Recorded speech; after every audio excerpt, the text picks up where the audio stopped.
Okay, now we have this graph, and our job is to find the function of this graph. Notice the first thing you have to do is to identify the red line here. Is it looks like this? Then this is a square root function. It's like this, then it's cubic. If it's like this, or this, let's say this, then it's square root.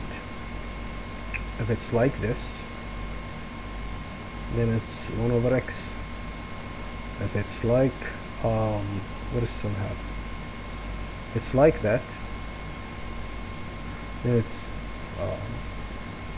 a to the power x. Okay, so the closest look is here, so it's an exponential function. Okay, now we have identified the graph. Now the second step is to write the formula of every exponential graph. Okay, and I'm gonna write it for you in here. So let me delete all these stuff. Delete now. So the exponential formal equation is y equals b times a to the power x. Okay, now as you can recall, x is variable, x is the input, y is the output, so those are variables. So if you put x something, then y will change. So we have here plenty of points. We have 1, 2, 3, 4 points, so we can change them according to what we want to get the function. Now how can we get the function of this? Well, as I told you, y and x are variables, so x is the variable and y is the dependent. So we do not need to change them. We write them as they are. Y equal blah blah blah blah blah to the power x. But we want to get from this graph is b and a, the constants over here. So how can we get b and a? So let's start with b. Well, first, if you want to get b, the most common sense thing you have to do is to get rid of a. So how can you get rid of a? Well, actually, simply you can just erase them like that. But if you erase them like that in mathematics, you're gonna fail. You're gonna have 0. So what you gotta do is that you have to take them away according to mother mathematics rules. So you have to follow the rules, and when you follow the rules, you go to mother mathematics and you say, hey mother mathematics, I followed all of your rules and I can get rid of a to the power x. And then the mother will say, okay, you can take it off, son, it's now your choice. Then you take it off. So how can I take off a to the power x? Well, the only way that you can take a to the power x from this equation here is either it equals 0 or it equals 1. Because if you times it with 0, then you're not gonna have a to the power x, and if you got it as 1, 1 is something objective. It doesn't change the formula. But if you use 0 here, so you're gonna have b times 0, which is 0, so y equals 0, which is no.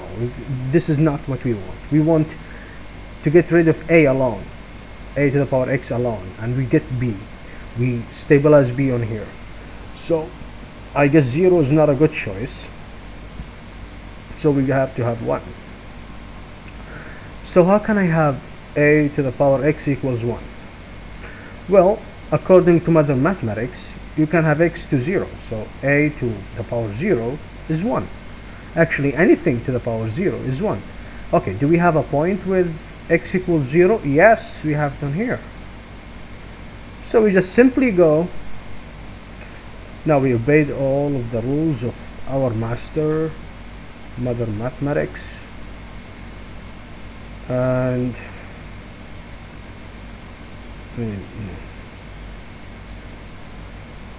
So we just say, change the color in here. So here, this is x and y actually. This is x and y. This is x and y. This is x and y. So we're gonna take y, which is half, and we substitute this y. So we're gonna have, and then we're gonna have b as it is, and then we're gonna have a to the times 0 to the power 0. Okay, now we have 1 over 2 or 1 half b, and this is 1. So 1 half equals b, or in other words, b equals 1 half. So we've got b. Is it that simple? Very simple. Now we need to get a. If you wrote the function again with the constant b, so we're going to have y equal 1 half a to the power x. Now we need to find a. So how can we talk to Mother Mathematics to find a? Well, simply we have to make, if we want to get a, we have to have a, right? So we can say a equals everything, right? So our problem is a to the power x. We want to have it as a. So how can we have it? Well, the only method I can see here is to have a is to have x with 1. So a to the power 1 is a, right? Okay, do we have a point where x is 1? Yes, we have this. So we just say y equal 1 half a to the power 1, and y here is 2. So we have 2. Perfect. Number variable or letter. So we want to make all letters in one side and all numbers in one side. So we are going to have 2 equals 1 half a to the power 1 is a actually, and then we're going to divide them with 1 half, and then we're going to divide them with 1 half. So we're going to have a equal 2 divided by 1 half, which means 2 divided by 1 half is actually 2 divided by 1 half, 2 times 2 over 1, right? So 2 times 2 over 1 is 4 over 1, which is 4. So a is 4. Perfect. Now we got a is 4. Now we have the choice, or we have the complete formula with a and b defined with numbers. So we have y equals b, which is 1 half, and a, which is 4, to the power x. Now, common mistake everyone does, not everyone, but 90% of the people does, where they times 4 with 1 half to get 2. So they say, okay, y is 2 to the power x. No, this is wrong. Recall from your 9th or 8th grade, you have PIDMAS, right? So bracket, exponent, division, multiplication, adding, and subtracting. So this comes at the first, the bracket on here, and then you do the exponent in here, and then you do the rest. So now you have this one, this function. Now I want to confirm that I did right. What do?